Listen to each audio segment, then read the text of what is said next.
Maya's staring at a dashboard. 41,000 wallets all staking into a coin that didn't exist 8 months ago.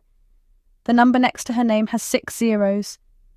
Ellie reads it over her shoulder and doesn't say congratulations. She asks the only question that matters. So who's paying for that? Maya doesn't answer. She already knows. She just doesn't feel bad about it anymore. It's a Tuesday night. Maya's in bed, thumb scrolling out of pure boredom when she finds out you can lock up crypto she already owns and get paid just for holding it there. Not trading, not gambling on a candle. Staking.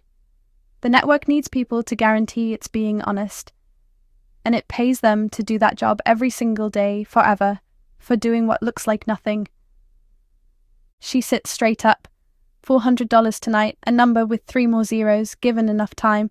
She's doing this math at gone midnight, which is usually how the bad decisions start too. This one just happens to be a good one. She texts Ellie immediately. I just found free money. Ellie replies with one laughing emoji 3 hours later. Maya's already transferred the money by then. At the kitchen table the next morning, she explains it to Ellie like she's already the expert. Ethereum needs validators, people who lock up coins as collateral to prove every transaction is legit.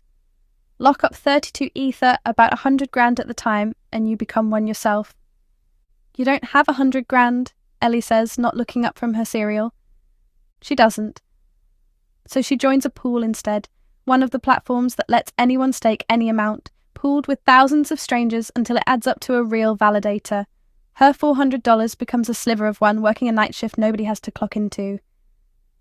The reward is real and modest on purpose, 3 to 4% a year, capped by the protocol itself, not by anyone's generosity. And there's a rule she picks up fast. The longer you agree to lock coins up, the higher the rate someone's willing to pay you for it. 30 days gets you one number, a year gets you a bigger one. It's the same logic as a gym membership. Commit for a year and the rate improves, cancel early and discover what the small print meant. There's a catch to all that patience though.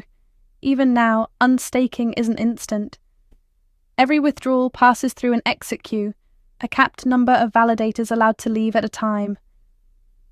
Technically you're never locked in, you're just on hold and your business is very important to them.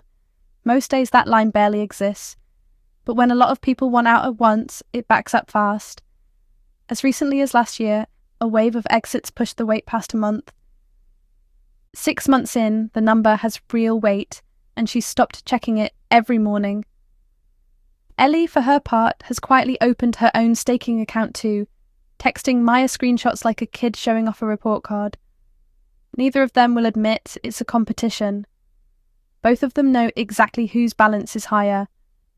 That, she'll realise later, is the last good moment before any of this gets complicated. Because 3 to 4%, once you've tasted it, stops feeling like enough. It starts feeling like the entry fee. Maya starts noticing something. Every few weeks, a brand new token launches promising triple-digit APY just for staking early. Not one project, dozens. In a bull market, a staking program isn't really a savings account, it's a marketing budget. A new coin doesn't have users yet, so instead of buying ads, the project prints a slice of its own supply and hands it to anyone willing to lock up money and show up early. The same math as a free trial, except the currency is a token the project fully controls. So Maya does what a reasonable person building a portfolio would do. She doesn't go all in on one. She spreads another $400 across 10 new projects, $40 each, 10 lottery tickets instead of one. She texts Ellie a spreadsheet with the subject line, diversification actually. Ellie's reply, that's still gambling with extra steps. She's not wrong. Here's the part nobody puts on the landing page. 8 of them basically die. One is a real project called Iron Finance, whose token Titan was paying annualized returns north of 200% in June 2021. Even billionaire Mark Cuban was staked in it.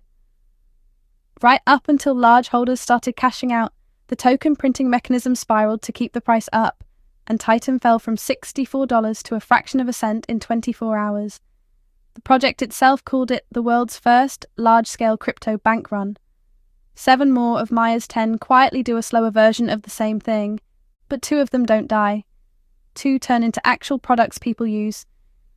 A lending market people genuinely borrow from, a trading tool people rely on, not just a token with a staking page attached to it.